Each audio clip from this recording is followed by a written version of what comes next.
What's up, my know-it-alls? Well, it's time. We're going to talk about Willow. So you're going to notice that there was no episode last week because I don't review things I don't like. I thought the episode was, last week's episode was Wildwood, episode 5, and it was bad. It was just bad. It's what you guys know that I call a bridge episode. A bridge episode is an episode that serves no purpose other than to get us from A to B. I'm sorry, A to C. It is the B in the middle. It's the bridge. And it was, some things people might argue, oh, well, this happened and that happened and the other. It was a very uninteresting episode. All the things that I find annoying, meaning a lot of the out of context speech and the modern talk, which, by the way, they only doubled down on this week, was all the stuff that I have found to be very patience trying about the series. They did, and that's all episode 5 was. So that having been said, literally in the cold open for this episode, we're going to check out episode 6, Willow, episode 6, The Prisoners of Skellin.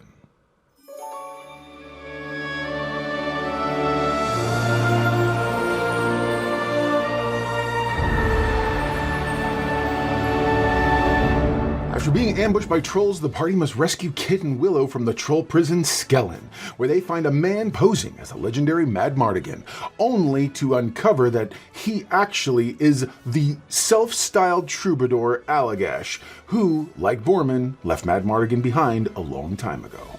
Boorman leads Kit and the others down to Wiggleheim's vault, where she hears the voice of her father as the cavern starts to collapse. Eric, still lost in the Immemorial City, finds himself face to face with someone new. Okay, I don't review things I don't like, which is why I didn't review last week's episode. So now, going into this week's episode, I like it better, but not by much. The show has got me so frustrated because there are really good elements, but then you have stuff like where Elora is sneezing and Jade says Gesundheit, which is clearly a German reference to like a God bless you or something along those lines, which again begs the question, where are we? Where is this taking place? What is happening here? So also you have the troll leader. Apparently these are intelligent trolls, which if you remember the movie, trolls were literally these not so intelligent monsters that ran underneath bridges and stuff and the whole bit. They weren't super intelligent, but in this one you have one that sounds literally like he's straight out of a James Gunn movie. Like a Guardians of the Galaxy movie or something, because he's all like, hey, what's going on, guys? This and that, blah, blah, while his sidekick partner's like, oh, kill them and blah, blah, blah. So you have some trolls that are acting one way, and then, so you find out this is like a giant prison that is run by the trolls. It's like a mining whatever, but it's also it's controlled by the crone, so they serve her. They're ultimately looking for Elora Danan, because everybody is. She loses the Charlindria's wand, only to recover it later. It's a whole thing.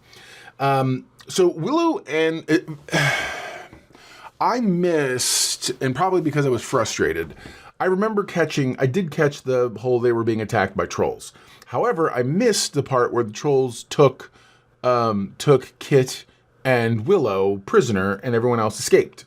So anyway, so Kit and Willow are taken to the crows cages, very similar, and you find someone there. It's this character Allagesh, who's being played by Christian Slater, who is currently, in my opinion, only because of the sheer volume of things I've seen him in, must be experiencing a Christian Slater assance. And so, because he's also a voice in a show I like a lot on Netflix called Inside Job. It's an animation. Anyway. Comment below or like the video if you also like Inside Job. So yeah, Allagesh tells him that he's Madmartigan. They ask who he is, and obviously Willow never realizes there's no way he's Madmartigan, and she also knows that's not her dad. Only to uncover the fact that his name is Allagesh. He is who he is, but Allagesh says that Boorman betrayed them. Now, back with the other group who's trying to get down there, Scorpion, Jades' sister, sees... Oh yeah, by the way, that's a thing now. For those of you who just are kind of in passing, keeping up with the show. we learned that Jade is actually the daughter of Kale. Again, a lot of things thrown at us very fast last week, but that have no value. By no value, I mean you've built me no stakes for me to care. So, overall, I feel like the show is very confused as to what it wants to be right this moment. But then again, in some instances, it's not. It doubles in on the music and everything else, and some of the, I'm learning to. It's almost like a modernized version of the old Xena and Hercules series. So those of you who are playing at home, the Xena and Hercules series was a Sam Raimi production from back in the day. They were shows, and they were very much. It was set in medieval-ish times or old ancient god times, but they were shows that everyone spoke very modern. And so now, I can't even go there because I'm willing to sit here and say, okay, well maybe this is just how we're interpreting their it's a transliteration, like it's some sort of a they're actually talking in their normal formal way of speaking. We're just hearing them in this colloquial version. I'm sorry, I don't buy that. Anyway, I don't want to sit here and belabor that point. So, but. Ultimately, Elora and them realize that Boorman's taken them somewhere. He explains he's taken them to Wiggelheim's vault. Wiggelheim is an old Nelwyn adventurer. I guess a legendary Nelwyn adventurer who found treasure and all stuff and is supposed to have the Chimerian Cuirass in his vault. The Chimerian Cuirass, if it's what they found, so eventually... What's-his-face, Allagesh leads them down. Everybody converges and meets there. And you see this whole moment where Allagesh and Boorman are wrestling to try to get into the vault. Meanwhile, Kit is realizing very much, you can see in her eyes, this is all these guys care about. And it's one of those things where I felt for her in that moment. And so we push in, she goes in, and they're fighting over what they think is the cuirass. And the... end result is she sees his sword, her dad's sword, and she pulls it out of the thing, and you hear his voice. I'm hoping that was actually Val Kilmer voicing it, because that would be beautiful and wonderful. Or maybe just got permission from him to do his voice like Disney's done with some other things, so you get his voice and the sound of it through technical means. Anyway, overall, the whole Madmartigan Kit thing, none of this is bad. None of this is bad.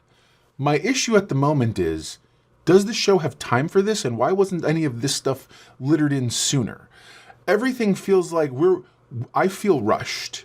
I feel like this is episode 6. There's only 8. That's 2 more episodes. And we're hip deep in what should be the second act, the beginning or middle of the second act right now. Again, all of this should have been like this. We should be at episode 5 right now. We're about an episode behind in terms of how the story should be going.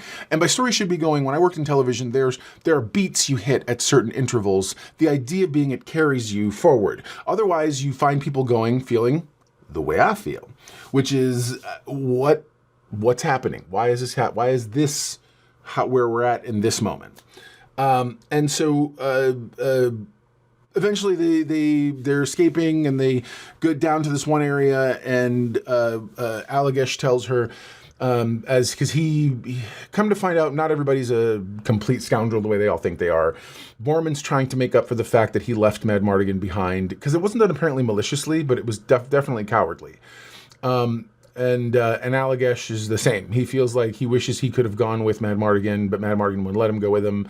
And so he has this moment where he tells her, I believe the reason why I've survived all this time is so that he wanted me to tell you that he had to go fight what's down there, because he trusts you guys to handle what's up here, what's important up here. And she's like, well, what's that? Elora Danan. Everything's about Elora. And it only makes Kit angrier. And when they're down, as they're escaping through it's like glowing, it's almost like ice or crystals of some sort. And she's having a confrontation with Elora, and Elora's like, listen, you can hate me, you can yell at me, you can everything else, can we do it someplace else? And a piece of debris from above smashes the thing that they're standing on, and Kit falls through.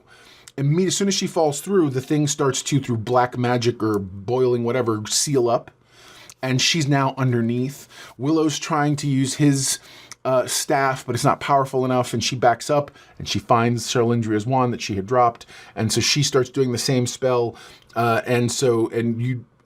you're left kind of on a sort of cliffhanger, and then we cut back to Eric, who, by the way, we actually started the episode with him, but I was hoping I would have been okay without any of this troll nonsense, without any of this kit story, if you'd have lived with Eric for a minute. If you'd have shifted gears and said, hey, we're going to follow Eric's description and Eric's viewpoint, his POV for right now, I would have been super happy with that. That didn't happen. So we got him in the very beginning. He starts walking. When we get him at the end, come to find out he has now walked full circle. He's hearing the crone's voice inviting him into a door. So when he comes back, because apparently he can't escape, so he walks out into the desert only to come back to the other side of where he was at. So then he hears a woman's voice, because he goes back to the same place he was at, drinks some, I guess, cursed water, and it looks cursed. Anyway, if it's not cursed, it should be, because it's getting blamed for it. And so he goes and he finds this girl. If I'm a betting man, and the show hasn't done anything that I've thought it should do, I'm willing, and so I'm going to start trying to see it from where it's at. I firmly believe she's going to try to pass herself off, either as Elora Danan or somebody else. Somehow this is the crone. This is not a good person. There's nobody you meet in this environment that's going to be good. So, but because they claim to have been, are you the person who brought me here? This and that. Eric's like, no, but whoever brought you here brought me here also. And so again, they're leading us down a thing. It's going to be weird. I think the crone's trying to brainwash Eric into joining her somehow, and for whatever reason, who knows? Oh no, that's a lie. She does know, because she wants to get Elora Danan, obviously. All right, so there you go. Now you know. And if knowing is half the battle, you're halfway to being a know-it-all yourself. So what is my know-it-all index for this episode? For the record, and I'm not even going to mark it down, but I'm going to tell you, my know-it-all index for last episode 5, was a 2. Mrs. Know-it-all said I should make it a 4, but I didn't like it at all. All right, but this episode 6, Prisoners of Skellin. I'm going to give this episode a 6. Yeah, it wasn't great, but at the same time, it was better than last week. It was the place we were going, even though I don't know that I want to be here. So I'm too far into it. I'm too far in to quit and not to review the last 2 episodes. So yeah, man, we're going to see what happens. So I will see you guys after the new year. So happy new year. And thank you so much for watching. Do me a favor, like the video, click that subscribe button, and click the little bell icon to be notified when new content drops. Otherwise, I'll see you next week. Never forget, everyone loves a know-it-all.